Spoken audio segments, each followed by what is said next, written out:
그 기대는 정말 충족을 못 시킨다.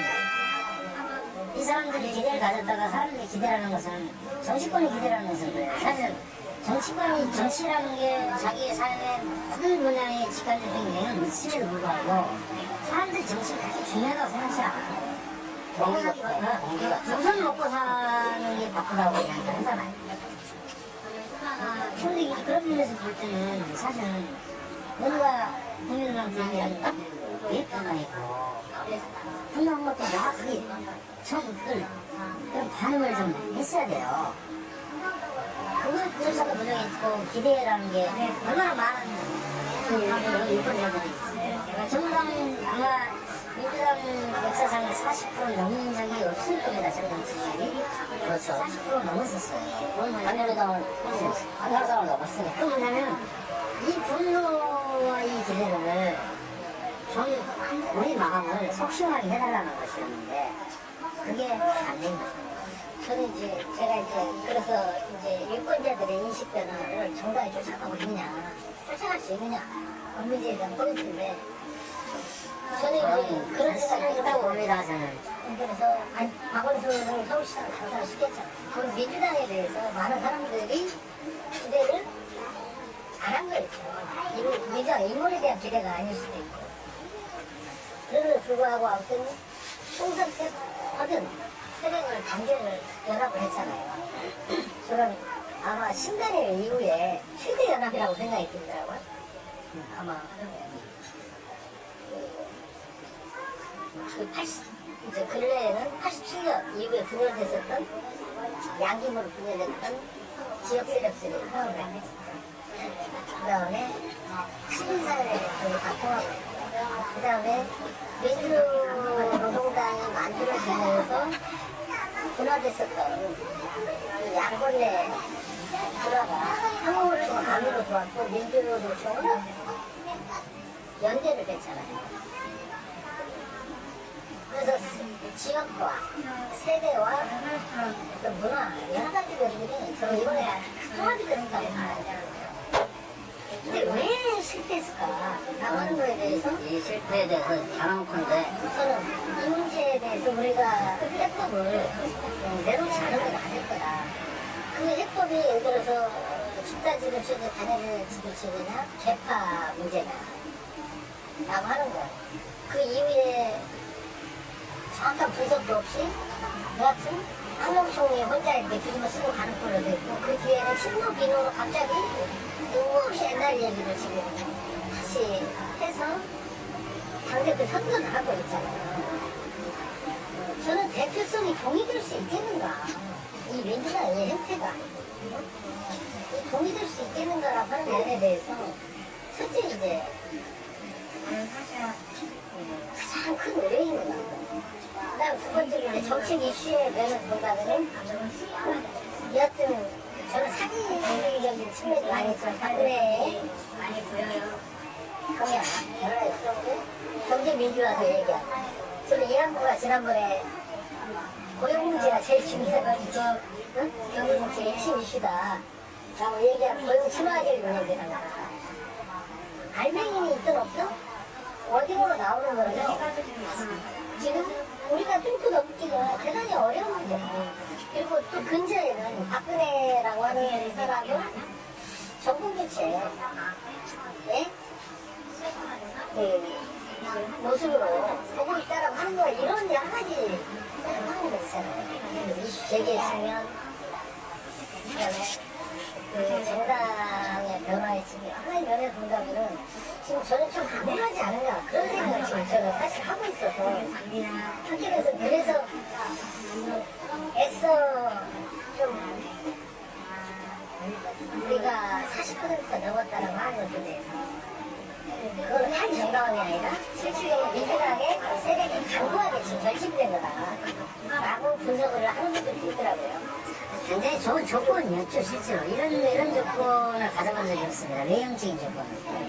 그런데 이제 그럼에도 불구하고 졌다는 것은 단순하게 우리가 좀 생각해야 하지 않겠나.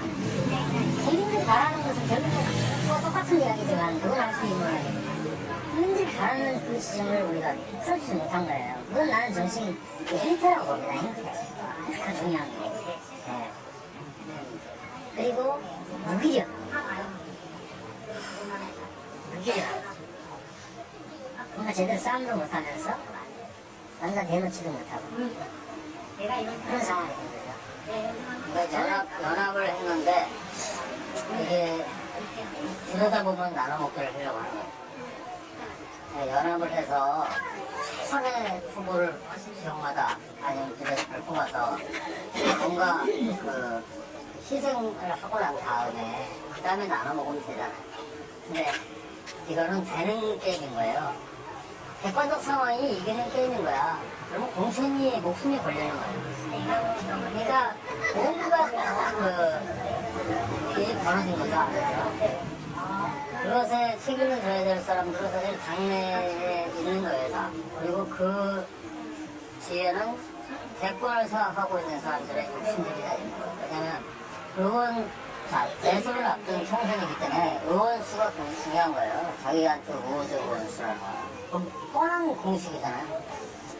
왜냐면 대통령 선거 경선을 하기 위해서 자기 개파의 의원수를 늘려야 되는 거기 때문에 분당도 불사하는 게 대선 전에 총선이란 말이에요. 그런 구조 속에서 총선을 치렀다는 거예요. 그러려면 굉장히 강력한 리더십이 있어야 되는데 그 강력한 리더십이 예를 들어서 초인적 정치인이 존재하는 것이 아니고 사실은 저는 그게 정당 구조를 좀 더 완화했어야 된다. 저는 지역위원회 해산론자거든요. 지역위원회 해산해라. 광역시도당만 존재하고 연락사무소만 돌아. 그리고 선거용 정당으로 바꿔야 된다. 그래서 선거자가 되면 당원 있는 사람들이 캠프를 만들고 후보자가 나오고 운동을 해서 후보자를 뽑고 그것을 원내 들어오면 원내 중심 정당으로 딱 바뀌는 정당의 구조부터 리모델링 했어야 되는데 우리는 2008년도부터 그런 생각을 했는데 정권을 이제 넘기고 나서부터 굉장히 이거 집중적으로 공부해야 되겠다. 그랬는데 우리는 기회를 놓쳤어요. 왜 놓쳤냐면 이게 뭐 광우병 촛불서부터 해가지고 이명박 정부가 온갖 일을 벌리니까 뭐 그렇게 진지하게 뭔가 성찰해볼 기회를 놓쳐버린 거예요. 그래서 더 위험해져 버렸다. 그래서 이런 상황이 왔기 때문에 저는 이번 당대표 선거 이렇게 보고도 보면서 느끼는 게 뭐냐면 지금 벌써 보도가 막 그렇게 나오잖아요. 친노에 대해서도 뭐 누가 누구를 뭐 지지하고 자기 저렇게 치졸할 수가 있냐? 어? 참 근시안적이고 그다음에 무책임하다. 막말로 얘기하면 박원순 시장이 돼서 뭔가 새로운 정책이나 이런 걸 통해서 시민에게 호응을 받으면 우리 당이 살고 세력이 사는 거예요. 그러면 자기 처한 위치에서 자기 일을 해줘야 되는 거예요. 그걸 안 하고 항상 먼 데를 바라본잖아요. 그 자기가 속한 것에서 자기가 충실히 해서 이것이 뭔가 기여한다 이렇게 할 수 있는 것을 하지 않고 여기서 다음번을 생각하면서 행보를 계속 하는 거예요. 당면 과제는 외면하고 당면한 과제를 해야지. 당장 지금 예를 들어 수용일 같으면은 인천시의 재정 문제 이런 것도 해결해야 되잖아요. 그리고 충남의 안희정이대로 서문순이대로 자기네 거기서 뭔가 보여줘야 돼. 그걸 보여줘야 돼. 김두관대로 자기 경남에서 김두관표 정책을 만들어야 되는 거예요. 그래야 민주당이 잡으니까 뭔가 내 실생활이 바뀌네.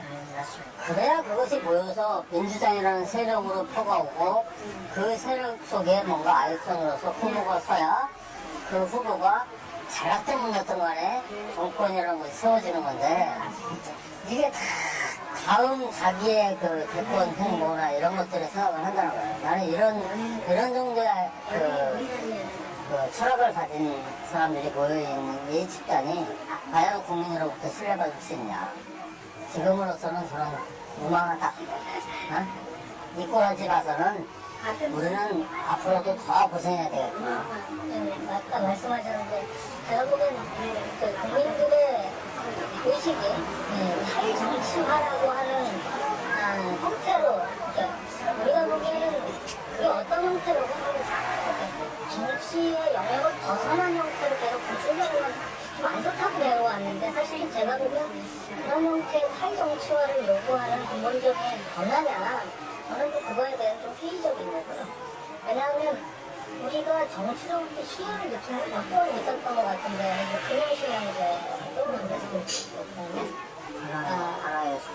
DJ가 나름대로 정치적인 문제를 해결해 나가는 과정 새롭게 보여주고 그 대통령이 또 보여줬던 그런 단순하게 단편적이지만 그런 모습들이 정치로부터 힘을 얻을 수 있는 몇 번의 기회를 제공했다고 그걸 결코 잊지 않았다라고 하면 그게 촛불이라고 하는 형태로 나타났을 것이다. 이전에는 정당에서 매일 집회를 하고 나가서 시위를 하는 건 쉽지 않은 문제지 않습니까, 사실. 그건 정당이 할 수 있는 영역이 사실은 이미 제한적이지만 앞에 가서 지지가를 하는 것 정도지 매일 그렇게 할 수 없는 얘기니까 사실은 그런 문제보다 그런 것을 빗대서 탈정치화는 이렇게 얘기하기 치열하게 내가 보기엔 좀 적절히 못하는 것 같다. 근데 그렇다면 역으로 우리가 좀 더 교환해줘야 된다는 얘기는 좀 더 정치적이고 좀 더 정치를 통해서 수요를 해야 되는 건데 우리가 박원순을 통해서 하나된 전선을 만들었는데 왜 몇 개월 후에 뒤집어졌냐. 근데 그 내면을 여러 가지 이유가 있겠지만 그 내면을 돌아보면 실제로 새로운 드라마를 쓰는 형태로 재출발을 했고 박원순 이후에 저쪽은 재출발하는 형태로 갔고 또 당을 동의하고 재출발하는 형태로 갔는데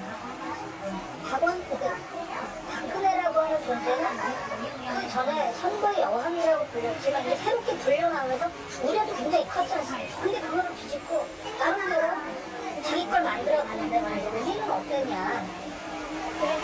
우리는 자기 걸 만들어 갔다라는 게 별로 기억이 안 나더라. 말씀하신 것처럼 그 내면에 서로 양보 안 하고 죽기 살기로 싸움했다. 그거는 사실은 그냥 가식란에 있는 거지 사실은 그게 다 어느 정도 동의하는지는 동의하기 쉽지 않은 부분도 있고 그냥 양쪽 말을 다 들어버리게 되는 문제마다 어쨌든 그런데 그러한 여러 가지 문제가 있었음에도 불구하고 김방숙이라고 하는 리더십으로 새롭게 바뀐 그 전선이 유지되지 못한 건 그 사람이 헤쳐서 끌어와야 될 것을 제대로 못 끌어오거나 보여주지 못해 성과를 보냈다 필요로서 거기에서 내가 보기에는 굉장히 큰 우리 표를 강고히 하는데 한계가 있었지 않은가. 그러니까 한번 전선이라는 게 지속적이고 계속 가려면 그에 맞는 이슈를 던져주고 집어내서 블록을 계속 형성시켜 나가야 되는데 한명숙 체제는 그런 것에 대해서 굉장히 부응하지 않았냐. 그래서 그런 것들이 제가 보는 입장에서는 우리 전선을 좀 약화시키는 주된 요인이고 그리고 그렇기 때문에 우리가 새로운 리더십이라고 하는 형태로 나는 좀 더 집중해야 될 것 같다. 정당 형태나 의사소통 채널, 그 다음에 다양한 외곽 그룹을 만드는 것도 중요하겠지만 우리 아방을 챙기는 것, 우리 세력을 챙기고자 하는 리더십은 어떻게 해야 되냐. 지금의 현재 시점에서 리더십이라는 게 뭐냐. 그냥 투쟁의 형태의 리더십이어야 되냐. 이 박근혜 새끼야. 주일놈에다 이게 맞냐. 박근혜 못되는 거 70만 내가 후광도 효과로 이제까지 먹고 살고 있는 거 아니야. 이런 식의 그런 투쟁적인 이런 게 맞냐. 아니면 조금 더 모두한테 유연한 리더십의 형태는 뭐야. 이것들이 조금 더 고민해야 될 지점인 것 같다. 이게 사실 그거는 누구도 장담하기 어렵고 어떤 형태로 나타날지 모르기 때문에 쉽게 말하는 못 드리는 거지만 결국 우리의 그런 강고한 전선이 흐트러지려면 그 사람이 다 책임지고 갔다고 하지만 많은 부분을 책임질 수밖에 없는 상황이야. 기본적으로 전략의 연구 그 외곽 스태프들이 당의 스태프들이 제대로 보좌를 못한 적도 있겠지.